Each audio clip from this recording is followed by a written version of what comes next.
Here to accept for the 1990 Adams State Wrestling Team is head coach Rodger Jehlicka. If all the members of the team are here, could please come up along with coach to accept this award.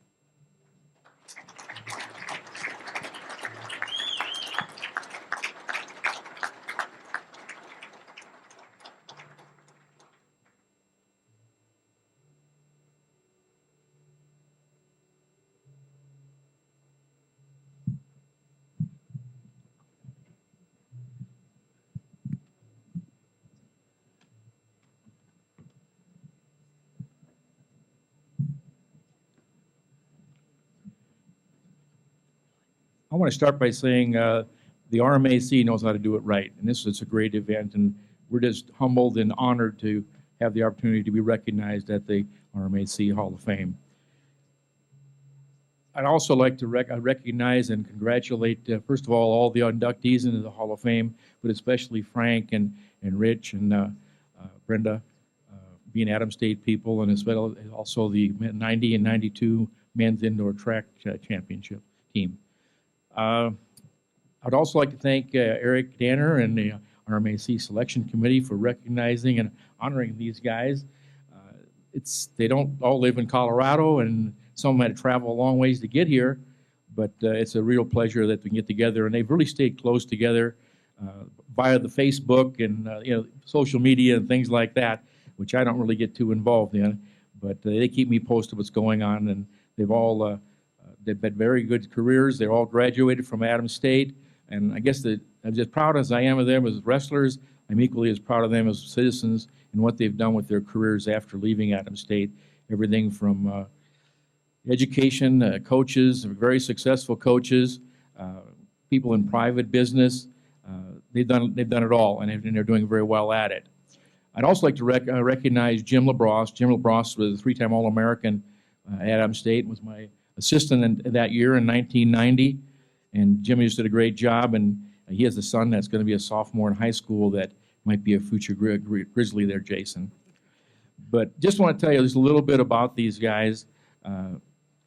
We had a predominantly senior group that year. We knew we were going to be pretty decent. We were ranked #1 all year long. We had some ups and downs a little bit. We did lose 2 dual meets during the year. We lost to Northern Colorado 23-21 the night before the Colorado Collegiates, but then the next day we won our 5th straight Colorado Collegiate Championship, and I think we had 7 or 8 guys in the finals, so we sort of made amends for the night before.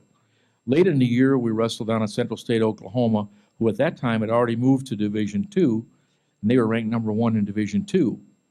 We lost a very competitive match against them. They ended up being 21-9, but every match was a 1 or 2 point match.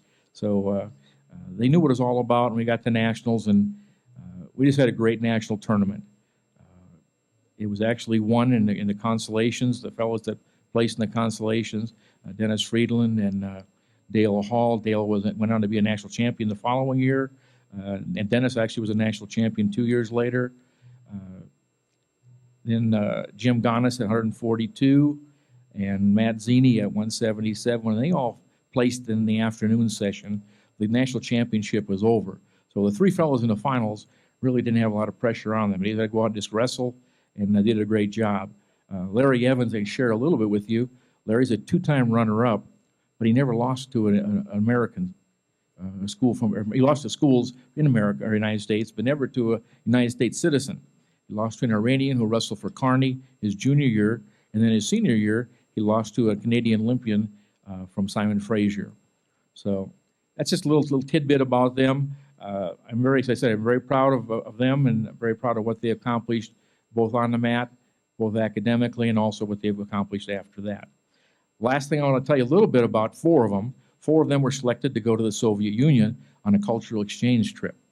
Jimmy Gonis at 142, Chad Schmidt at 158, Tim McDaniel at 167, and Matt Zini at 177. The only thing is, we never heard anything about what happened at the Soviet Union. You know, it's sort of like the Vegas situation. What happens in Vegas stays in Vegas. We think that's about the same thing happened in the Soviet Union. What happened there stays there, but maybe tonight, a little later, we'll hear about some of those stories. But again, thank you. I'm not sure if Tim wanted to say something. or not? I didn't have anything prepared. I didn't know I was going to. Oh, okay. I didn't think I was going to talk, but we had so many wrestlers here today. I think we're going to have an ugliest ear contest after this. That's all. Again, we thank you for the honor. It's a great honor for all the fellows, and as I know Jason is working hard to win that 9th national championship. Thank you. We're going to take a big picture here. Okay.